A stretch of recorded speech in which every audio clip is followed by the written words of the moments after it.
Giving a tour to an extraterrestrial. Here's a look at the new McFarlane toys, Avatar Neytiri.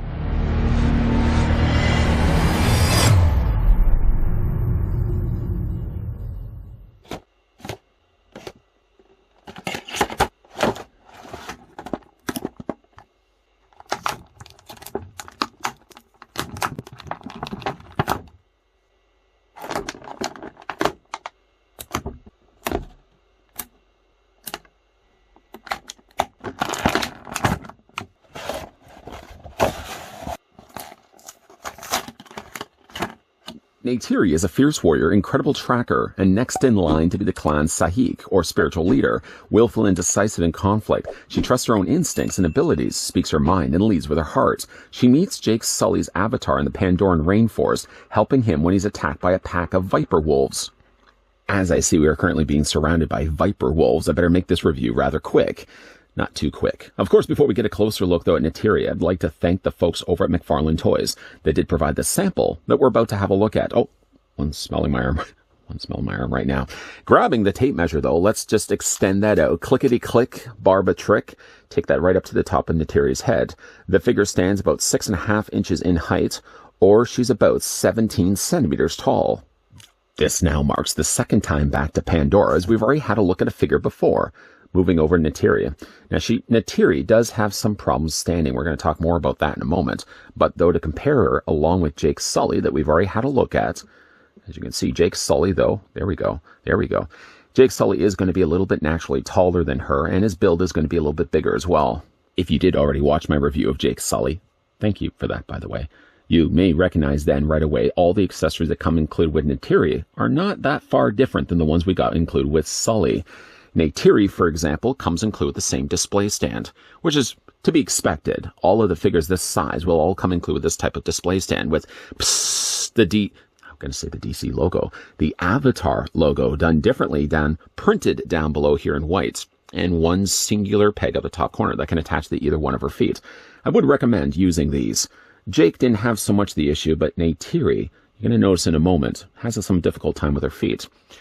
I'm going to put that to the side. I'm going to come back to that. I'll come back to that. And then to the accessories that she comes included with. She comes with a small knife. It's not similar in the sense that it's the exact same knife. In fact, actually, if you look at Neytiri and you look at Jake Sully's knife, putting the two next to one another, Sully's seems a little bit more rougher, more kind of just hand forged, where Neytiri seems, her knife at least, a little smoother of a blade. The handles are also very different from one another too. Jake's was more of that beige kind of ivory color. Neytiri seems to be almost more wrapped in rope. She does actually have a place where she can be storing the knife when she's not, of course, carrying it around in her hands. Located off to the side here, just by her little sash belt or little draping of fabric that she has here. Just off to the side of that, if I move her hair out of the way, she does actually have a little scabbard that you can take then the knife and slide it in place. It's kind of harder to get in there, all honesty, but just because like the torso is so close to it. But one thing at least they have done at least, is they put a little canal there in the plastic. So if you're having a harder time to fit it in from the top, you can actually just kind of tuck it in from the side. Getting it all the way in there. You can see how very close that gets, very close to her stomach. And especially when it comes to rotating the figure, you can be rubbing and brushing up against that handle. So you may not want to really display her with the knife. I'm glad to see that they did put a place to store the knife, but being that it's so close to her stomach like this, it is going to cause some real serious problems when it comes to rotating the figure's body. The other thing that Neytiri comes included with, just getting her stand here, she comes with a bow and arrow. Now, if looking at this does look rather familiar, it looks to be, just flipping this around so we can have it like for like, it looks to be the same one that came included with Jake as well. Now, where Jake's was very washed out on color, only again relying on the coloring of the beige, there was a little bit of gray that was added to the top there, or the feather portion, and equally there was a little bit of gray that was also added to the spike, or the point on the end of the arrow. Neytiri, actually, on the other hand, has a more brown bow and arrow. She has a little bit of yellow now added for the feather, and she's got this really interesting green that they've used, a very almost fluorescent green for the handle portion of the bow. Once again, though, the bow and the arrow are married together, so you can't actually take these and remove them, separate them from one another.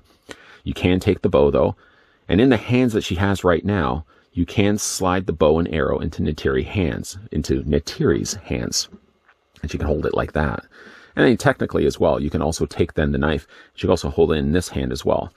This hand is a little more of a bigger grip though, so if you did want to have her with a better grip at least on the knife, you may want to actually use a different hand instead.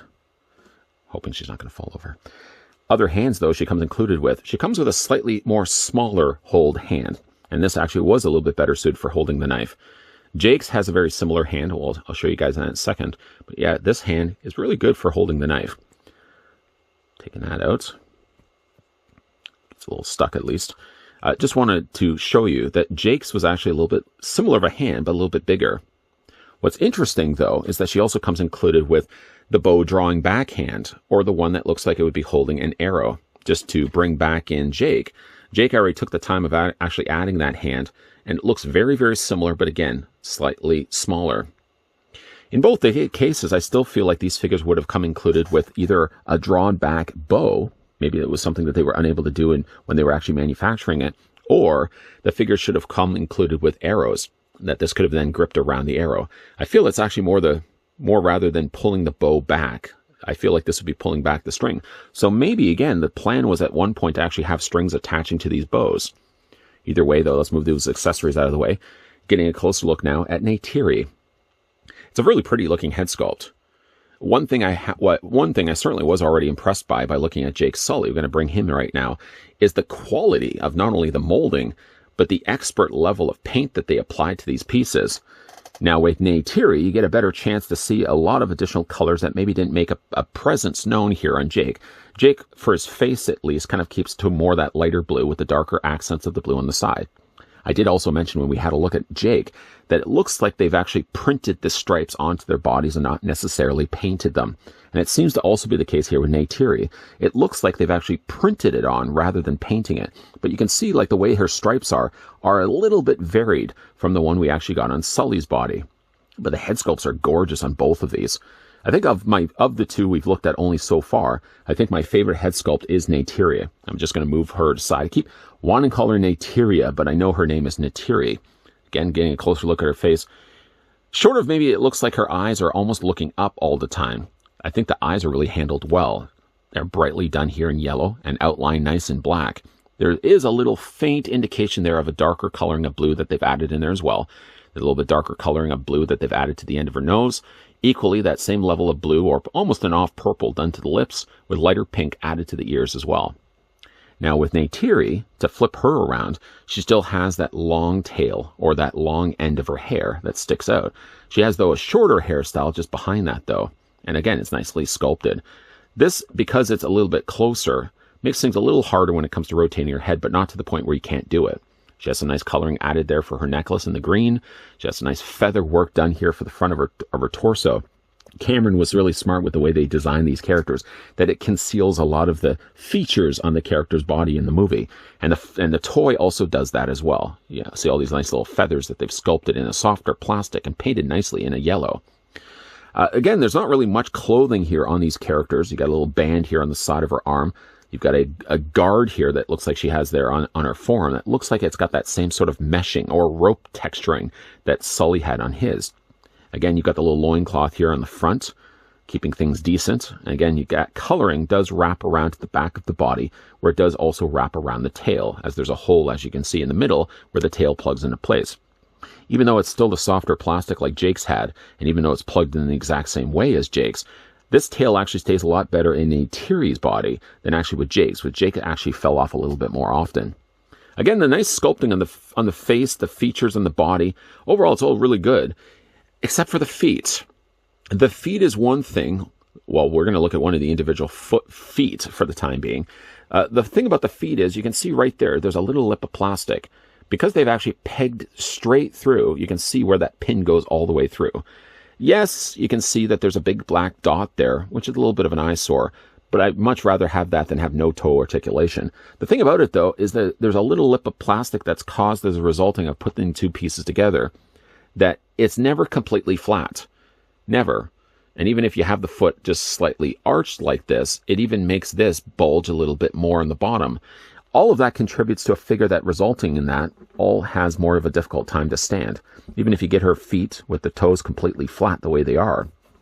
Neytiri, because her feet are a little bit smaller, seems to have a little more of a harder time to stand than the Jake that we looked at before. Although right now she's standing fine. Yes, do make use of the display stand. It's there after all. You might as well just use and display it with the figure. And as well, keep in mind, you can also use that for more dynamic poses than having a just standing boring museum pose like I've got it going right now. For the articulation here on Neytiri, her head is on a ball joint similar to Jake's. You can rotate the head all the way around. You have the head looking down, looking up, and also can rock back and forth as well. Shoulders work the same way as well as Jake's, just those slightly smaller limbs. The joints allow the elbows to hinge out, or shoulders to hinge out. You take the arms and again rotate them all the way around. The figure has a bicep swivel, which is actually a lot closer to her shoulder, a much longer bicep area here. These figures, just by the design of the characters, the Navi actually have much longer arms, just the way they were designed in the movie. The figure does, though, have a double hinge on her elbow. She has a rotation in her hand, and you can hinge it back and forth. Upper torso is on a very generous ball joint once again, and further down from that, just below her belly button, there's also a secondary ball joint happening there as well. The legs once again seem to be on ratcheted joints. You can take the legs and move them forward, you can move them back. Mild swivel at the top of the thigh, more just the way it was assembled in the factory. Double hinge on the knee.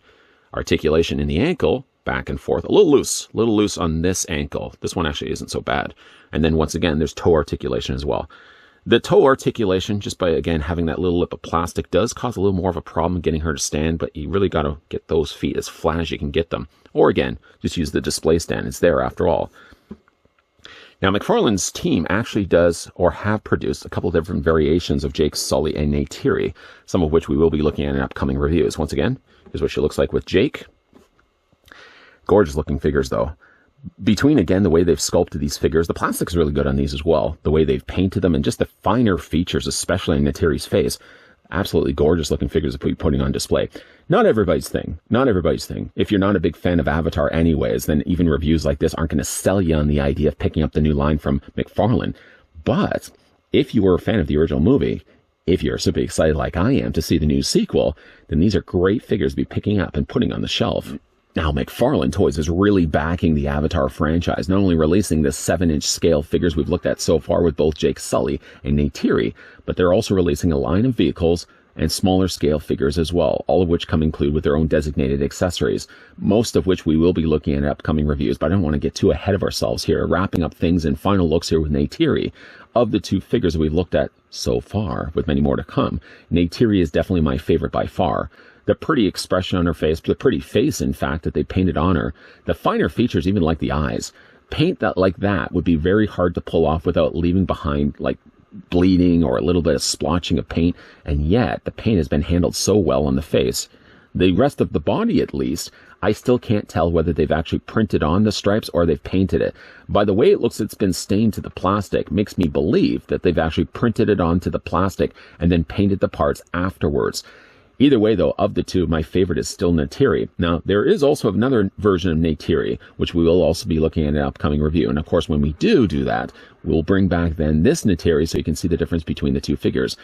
Once again, a big thank you to the folks over at McFarlane Toys that did provide the sample of the brand new Avatar Neytiri that we can have a look at in this review.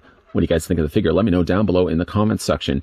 And if you don't mind me asking, if you enjoyed this video, why not hit it with a like? If you're loving the content you guys are seeing and haven't yet had the chance to do so, make sure you hit the subscribe button down below and turn on the bell notification. Because while we have wrapped up right now two figures from the Avatar line, it's definitely going to be a lot more Avatar reviews coming your way. As always, thanks for watching. See you guys next time.